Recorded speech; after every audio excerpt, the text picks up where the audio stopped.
이게 정말 인스턴트 식품이라고요? 프랑스 미식계가 충격에 빠졌습니다. 3대째 가업으로 이어온 미슐랭 3스타 셰프가 한국의 라면을 먹은 후 자신의 레스토랑 메뉴를 완전히 바꾸기로 했다는 소식입니다. 불과 3개월 전 파리 최고의 레스토랑 오너 셰프 알레산드로는 한국의 라면을 단순한 인스턴트 식품이라며 혹평했습니다. 하지만 그가 최근 자신의 시그니처 메뉴인 트러플 파스타를 메뉴판에서 내리고 라면을 활용한 새로운 퓨전 요리를 선보이기 시작했습니다. 도대체 무슨 일이 있었던 걸까요? 오늘의 사연 바로 시작합니다. 저는 파리 15구에서 미슐랭 3스타 레스토랑을 운영하고 있는 알레산드로 콘티입니다. 이탈리아 토스카나 출신으로 할아버지부터 이어온 파스타의 전통을 지키며 35년을 살아왔죠. 파리에 정착한 건 10년 전이었습니다. 파리 요리학교를 졸업하고 미슐랭 레스토랑에서 경력을 쌓은 후 에펠탑이 보이는 이 자리에 제 레스토랑을 열었어요. 30석 규모의 작은 공간이지만 3년 만에 미슐랭 3스타를 획득하며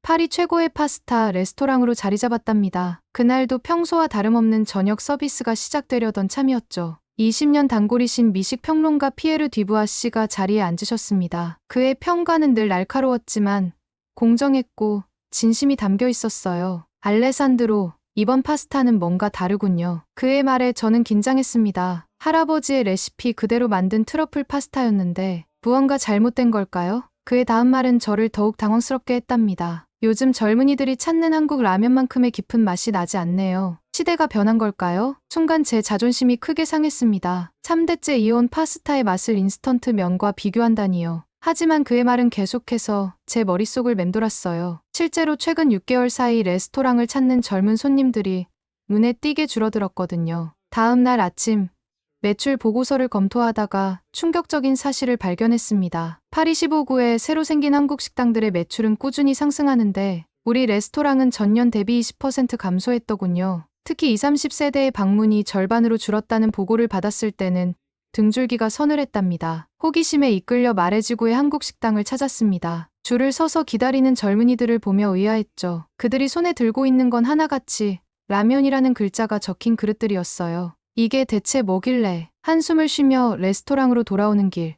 문득 진정한 요리사는 언제나 배우는 자세로 임해야 한다던 할아버지의 말씀이 떠올랐습니다. 그래서 저는 결심했습니다. 3대째 이어온 파스타의 자존심을 잠시 내려놓기로 말이죠. 다음 날 아침 저는 파리의 한인마트로 향했습니다. 진열대 앞에서 한참을 서성이다가 결국 라면 한 봉지를 장바구니에 담았습니다. 미슐랭 3스타 셰프가 인스턴트 면을 사다니. 그때 제 손에 들린 그 작은 봉지가 제 요리 인생의 터닝포인트가 될 줄은 상상도 못했답니다. 라면 봉지를 들고 집으로 돌아오는 길은 왠지 모르게 마음이 불편했습니다. 할아버지의 파스타 레시피를 연구하던 제가 인스턴트 면을 산다는 게 믿기지 않았거든요. 하지만 그날 저녁 제 인생에서 가장 충격적인 순간을 맞이하게 될 줄은 몰랐답니다. 레스토랑 영업을 마치고 돌아와 조심스럽게 라면을 끓였어요. 이게 뭐라고 이렇게 떨리지?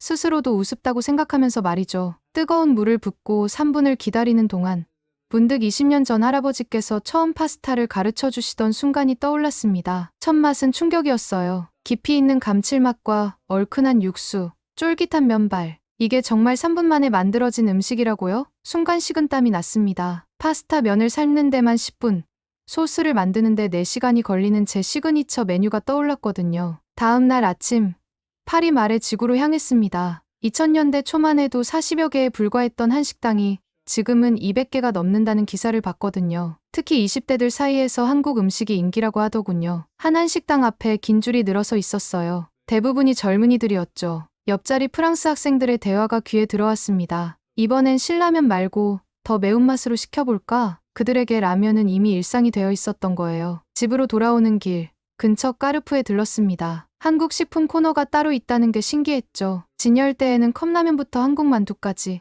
다양한 한국 식품들이 가지런히 놓여 있었어요. 계산대 직원은 요즘 한국 라면이 없으면 젊은 손님들이 항의가 심해요라며 웃더군요. 레스토랑으로 돌아와 매출 자료를 다시 펼쳤습니다. 우리 레스토랑의 고객층이 40대 이상으로 급격히 기울어진 게 보였어요. 반면 말의 지구의 한식당들은 20, 30대 고객이 70%를 차지했답니다. 그날 밤 주방에서 홀로 라면을 끓이며 생각에 잠겼습니다. 파리의 식문화가 변하고 있었어요. 젊은이들은 더 이상 값비싼 코스 요리의 매력을 느끼지 않았죠. 대신 그들은 새롭고 강렬한 맛을 원했고 한국 음식이 그 욕구를 정확히 충족시키고 있었던 겁니다. 책상 위에는 프랑스의 대표적인 미식 잡지가 펼쳐져 있었어요. 아시안 푸드 트렌드 한국 라면이 파리를 사로잡다라는 제목의 기사였죠. 잡지를 덮으며 결심했습니다. 이제는 제가 변화해야 할 때였던 거예요. 주방으로 향하며 쓴웃음이 났습니다. 파리 최고의 파스타 레스토랑 주방장이 라면을 연구한다니. 하지만 이상하게도 마음이 들떴어요. 마치 20년 전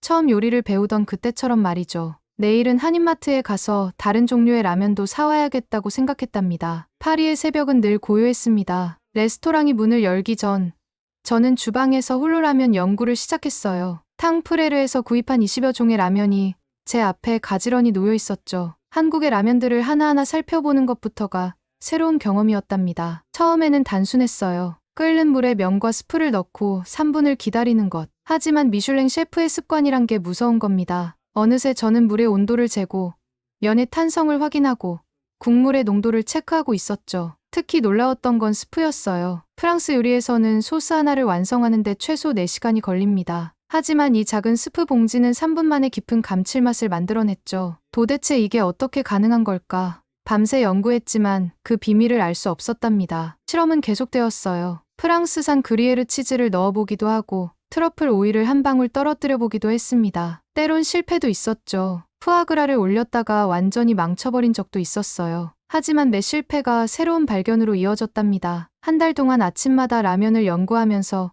깨달은 게 있었습니다. 한국 라면은 단순한 인스턴트 식품이 아니었어요. 그 속에는 과학이 있었고 오랜 시행착오 끝에 완성된 기술이 있었죠. 특히 면발의 탄성은 파스타와는 전혀 다른 매력이 있었답니다. 어느 날은 파리의 한 식당을 찾아가 그들만의 레시피를 물어보기도 했어요. 해산물을 듬뿍 넣은 라면, 김치를 활용한 라면, 심지어 떡볶이와 섞은 라볶이라는 것도 있더군요. 그들의 창의성에 감탄했습니다. 주방 스태프들의 반응도 재미있었어요. 처음엔 셰프가 미쳤나봐 라며 수군거리던 그들이 어느새 라면 연구에 동참하고 있었거든요. 특히 스프의 비밀을 파헤치기 위해 성분을 하나하나 분석하던 수석 셰프의 모습이 아직도 기억에 남네요. 그러던 어느 날 우연한 발견을 했습니다. 라면 육수를 파스타 소스의 베이스로 활용했더니 전혀 새로운 맛이 탄생한 거예요. 이탈리아 파스타와 한국 라면의 절묘한 조화. 그날 밤 잠을 이루지 못했답니다. 3개월이 지난 어느 날 파리의 미식 평론가들을 초대했어요. 그들 앞에 내놓은 건 라면 파스타였습니다. 트러플 크림 소스에 라면 육수를 더하고 파스타면 대신 쫄깃한 라면면을 사용한 요리였죠. 평론가들의 반응은 의외였어요. 이건 단순한 퓨전이 아닙니다. 완전히 새로운 요리네요. 20년 경력의 미식 평론가가 그런 말을 하더군요. 그제서야 알았습니다. 제가 찾던 건 단순히 새로운 맛이 아닌 새로운 가능성이었다는 걸 말이에요. 토스카나의 할아버지께서 보내신 편지는 뜻밖의 순간에 도착했습니다. 주방에서 라면 연구를 하던 중이었죠. 편지 봉투에서 익숙한 허브 향이 났어요. 할아버지께서는 늘 로즈마리 잎을 편지에 넣어 보내시곤 했답니다. 할아버지께서는 1960년대 토스카나에서의 이야기를 들려주셨어요. 전쟁이 끝나고 이탈리아의 기적이라 불리는 경제 부흥기가 시작될 무렵의 이야기였죠. 당시 할아버지는 피렌체의 유명 라칸티나 레스토랑에서 일하셨답니다. 호텔 레스토랑에서는 값비싼 재료로 화려한 요리를 만들었지. 하지만 정작 토스카나의 서민들은 끼니를 걱정해야 했단다. 그래서 결심했어. 우리 동네에 작은 트라토리아를 열기로. 할아버지께서는 1965년 피렌체 외곽의 작은 마을에 문을 여셨다고 해요. 거기서 토스카나의 전통 파스타인 피치를 만드셨죠. 피치는 밀가루와 물만으로 만드는 수제 파스타예요. 우동처럼 통통한 면을 손으로 직접 늘려 만든답니다. 식재료가 부족하던 시절이었지. 하지만 우리에겐 토스카나의 식재료가 있었어. 시골 농부들이 기른 토마토, 직접 기른 허브, 숲에서 딴 버섯으로 소스를 만들었지. 가을이면 야생 토끼로 라구 소스를 만들었고 겨울엔 멧돼지 스튜를 팔았단다. 편지에는 당시 레시피도 적혀 있었어요. 놀랍게도 피치를 만드는 과정은 생각보다 단순했습니다. 하지만 그 안에는 오랜 세월 토스카나 사람들의 지혜가 담겨 있었죠. 그때 우리 식당을 찾던 손님들은 대부분 공장 노동자들이었어. 그들은 피치 한 접시로 하루의 허기를 달랬지. 값싼 파스타라고 무시하는 사람도 있었지만 내게는 그들의 끼니를 책임진다는 게 자부심이었단다. 할아버지의 트라토리아는 70년대 들어 입소문이 나기 시작했답니다. 피렌체의 호텔 레스토랑 손님들도 일부러 찾아왔다고 해요. 할아버지께서는 호텔 주방장 제안도 받으셨지만 마을 사람들을 위한 작은 식당을 지키셨다고 합니다. 편지를 읽으며 제 뺨에 뜨거운 것이 흘러내렸습니다. 할아버지께서는 제가 라면을 연구한다는 소식을 듣고 오히려 기뻐하셨더군요. 요리의 가치는 재료의 등급이 아닌 진심에 있단다. 내가 이제야 그걸 알아가는 것 같구나. 주방으로 돌아와 라면을 다시 봤습니다. 이제는 달리 보였어요. 할아버지의 피치처럼 라면도 현대인들의 소박하지만 소중한 한 끼가 아닐까 하는 생각이 들었답니다. 그날 저녁 처음으로 주방 스태프들과 함께 라면을 끓여 먹었어요. 마치 50년 전 토스카나의 작은 트라토리아처럼 우리는 소박한 식사를 나누며 이야기꽃을 피웠답니다. 할아버지의 편지 이후 저는 본격적으로 라면을 활용한 새로운 메뉴 개발에 착수했습니다. 하지만 주방의 분위기는 차가웠어요. 20년 경력의 수석 셰프 피에르는 노골적으로 반대했죠. 셰프, 미슐랭 3스타 레스토랑에서 인스턴트 라면이라니 우리의 자존심은 어디에 두시려는 건가요? 다른 스태프들도 수군거렸습니다. 프랑스 최고의 레스토랑에서 라면이라니 말도 안 된다고들 했죠. 하지만 제 결심은 확고했어요. 그들을 설득하기 위해 매일 아침 새로운 요리를 선보였답니다. 첫 번째 시도는 실패였어요. 라면 육수를 프랑스식 소스로 변형하는 과정에서 깊은 맛이 사라져버렸거든요. 하지만 포기하지 않았습니다. 매일 밤 라면의 비밀을 연구했죠. 전환점은 뜻밖의 만남에서 왔어요. 어느 날 레스토랑을 찾아온 손님 중에 파리의 유명한 식당 셰프가 있었습니다. 그는 제가 라면을 연구한다는 소식을 듣고 일부러 찾아왔다고 했어요. 라면의 진정한 맛을 이해하려면 과학을 알아야 해요. 면발의 탄성, 육수의 감칠맛. 이건 수백 명의 연구원들이 연구한 결정체니까요. 정 셰프는 라면의 비밀을 하나씩 설명해 주었습니다. 면을 삶는 시간부터 스프를 넣는 순서까지 모든 것에 이유가 있었죠. 특히 인상 깊었던 건 그의 마지막 말이었어요. 한국에 가보세요. 라면 연구소에 가면 더 많은 걸 배울 수 있을 거예요. 그의 조언 덕분에 실험은 급속도로 진전되었습니다. 라면 육수의 감칠맛을 프랑스 소스에 접목하는 데 성공했고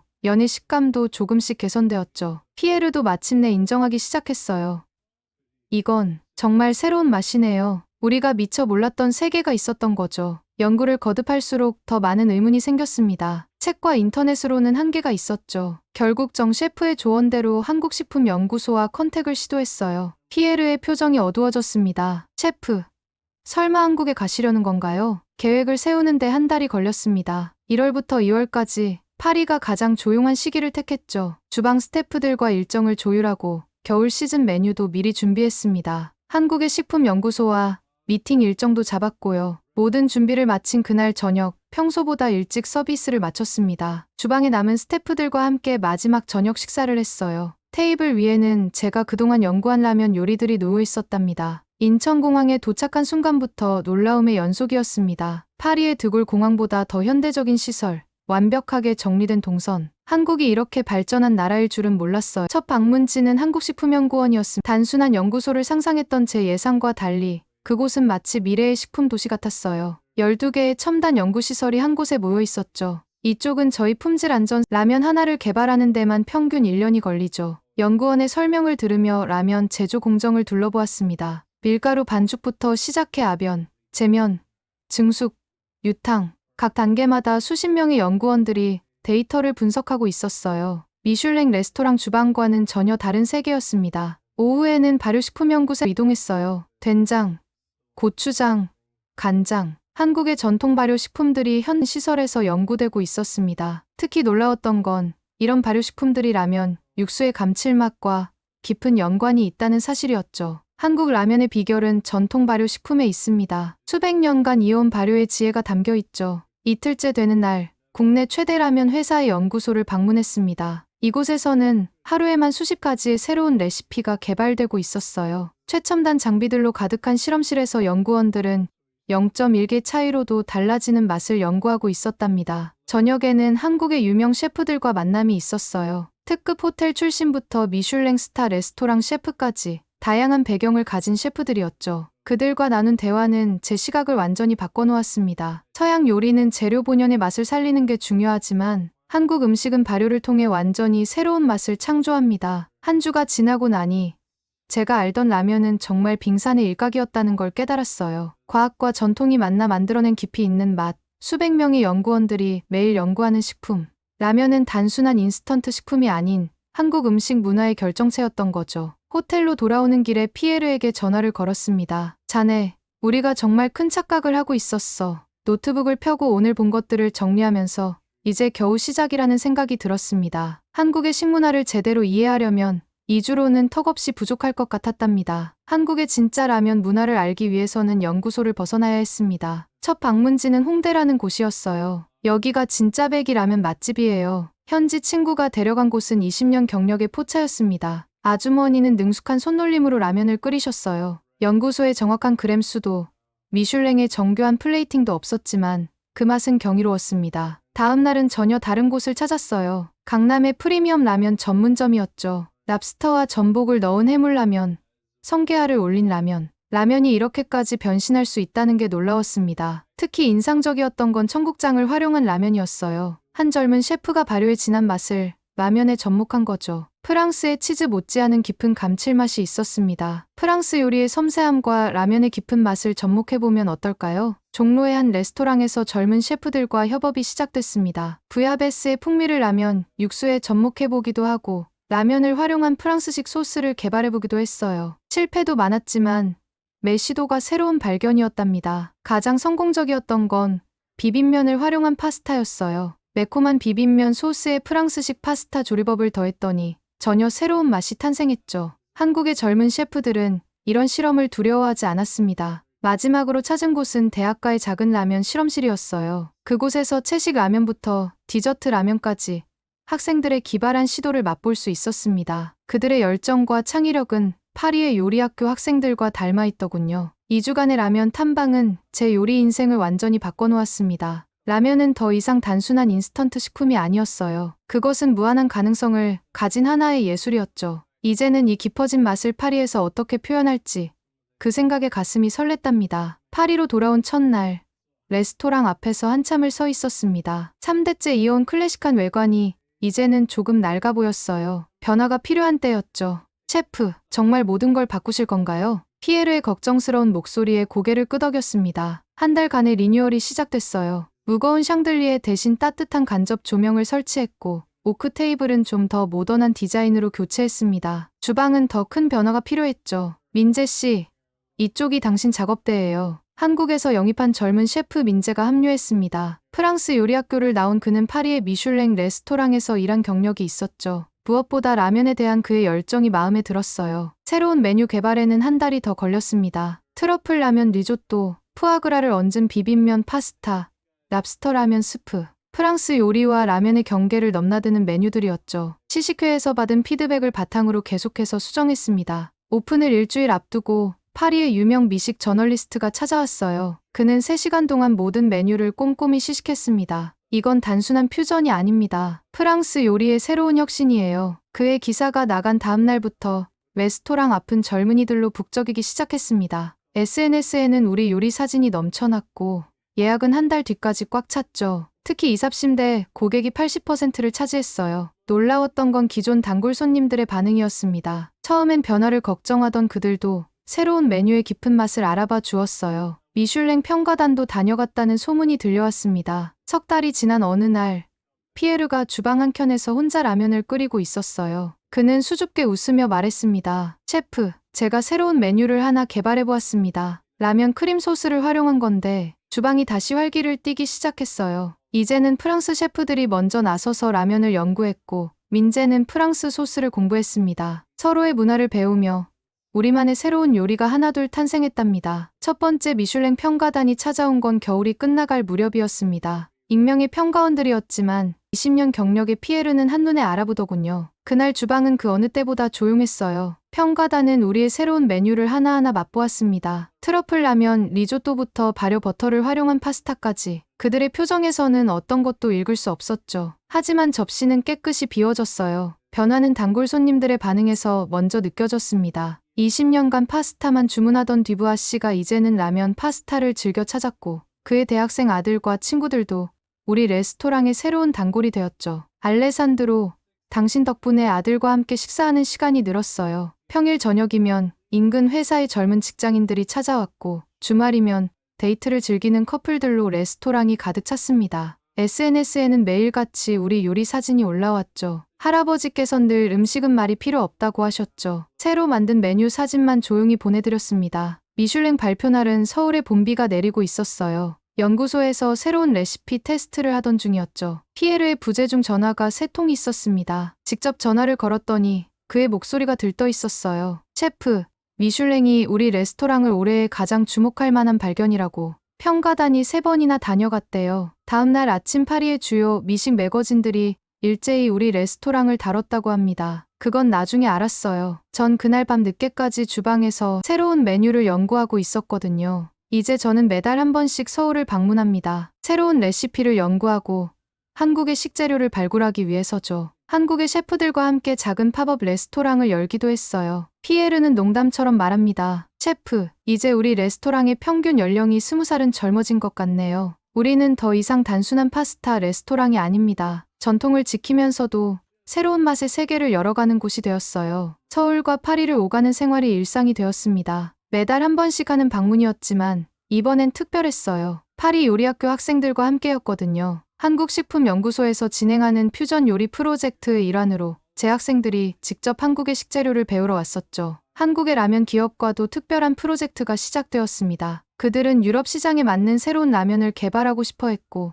저는 프랑스 식재료를 활용한 레시피를 제안했어요. 트러플 향이 나는 크림라면, 프로방스 허브를 활용한 해물라면, 르클레르와 까르프에서 테스트 판매를 시작했답니다. 파리의 월요일 아침 풍경도 달라졌어요. 한식당 셰프들, 프랑스 레스토랑 셰프들, 그리고 퓨전 레스토랑 셰프들이 모여 서로의 레시피를 공유했죠. 더 이상 전통이냐 혁신이냐를 따지지 않았어요. 맛있는 음식을 만드는 것, 그것이 우리의 유일한 기준이 되었답니다. 지난 연말 한국의 연구소에서 새로운 라면을 테스트하다가 문득 과거가 떠올랐습니다. 처음 라면을 무시하던 제 모습이요. 단순한 인스턴트 식품이라고 생각했던 그 교만함이 부끄러워졌죠. 우리의 주방은 이제 더 이상 프랑스 요리만을 고집하는 공간이 아니었습니다. 매일 아침 주방문을 열 때마다 새로운 가능성이 그 안에서 숨 쉬고 있음을 느꼈어요. 한국의 라면은 저에게 단순한 음식이 아닌 편견을 깨고 새로운 세상을 볼 수 있게 해준 스승이 되었답니다. 피에르도 많이 변했어요. 이제는 한국어 공부를 시작했다고 하더군요. 민재와 대화하기 위해서라고 했지만 한국 라면 봉지의 설명서를 직접 읽어보고 싶다는 게 진짜 이유인 것 같았습니다. 주방 한켠에는 작은 선반이 하나 생겼어요. 제가 처음 사왔던 라면 봉지를 거기 두었죠. 그것을 볼 때마다 생각합니다. 우리는 때로는 가장 의외의 순간에 가장 뜻밖의 스승을 만나게 된다는 것을요. 지금도 누군가는 어딘가에서 익숙한 곳들에 갇혀 있을지 모릅니다. 하지만 저는 믿습니다. 우리가 마음을 열면 가장 의외의 순간에 가장 특별한 깨달음이 찾아온다는 것을요. 제게는 그것이 바로 라면이었습니다. 이제 저는 매일 아침 감사하는 마음으로 주방 문을 엽니다. 프랑스와 한국이라는 서로 다른 두 나라의 맛이 만나 새로운 이야기를 써내려가는 이곳에서 저는 여전히 배우는 중입니다. 지금 돌아보면 그때의 편견이 오히려 감사하게 느껴지네요. 그 편견을 깨는 순간의 놀라움과 기쁨이 있었기에 저는 전혀 다른 맛의 세계를 만날 수 있었으니까요. 제 이야기는 여기까지입니다. 오늘 사연은 잘 들으셨나요? 단순한 인스턴트 식품이라고 무시했던 한국 라면이 알고 보니 수백 명의 연구원들이 만들어낸 과학적 결정체였다는 것을 깨닫게 되는 이야기였습니다. 편견을 깨고 그 너머를 보았을 때 프랑스 최고의 셰프에게도 새로운 영감이 되어준 한국의 기술력과 열정을 확인할 수 있었습니다. 여러분은 한국 라면의 세계화에 대해 어떻게 생각하시나요? 여러분의 의견을 댓글로 남겨주세요. 감동문클에서는 여러분의 소중한 마음을 모아 사연 주인공들에게 전해드리고 있습니다. 여러분 주변에 감동적이거나 재미있는 실제 사연들을 제보받고 있으니 언제든 저희 공식 메일로 제보해주세요. 오늘 들려드린 사연에 공감하셨다면 구독과 좋아요 눌러주시고 주변 분들과도 공유해주세요. 여러분의 작은 관심과 응원이 더욱 좋은 콘텐츠를 만드는 데 큰 힘이 됩니다. 오늘도 여러분의 하루의 작은 즐거움이라도 되었기를 바라며 지금까지 감동문클이었습니다. 끝까지 시청해주셔서 감사합니다. 다음에 더 감동적인 사연으로 찾아뵙겠습니다.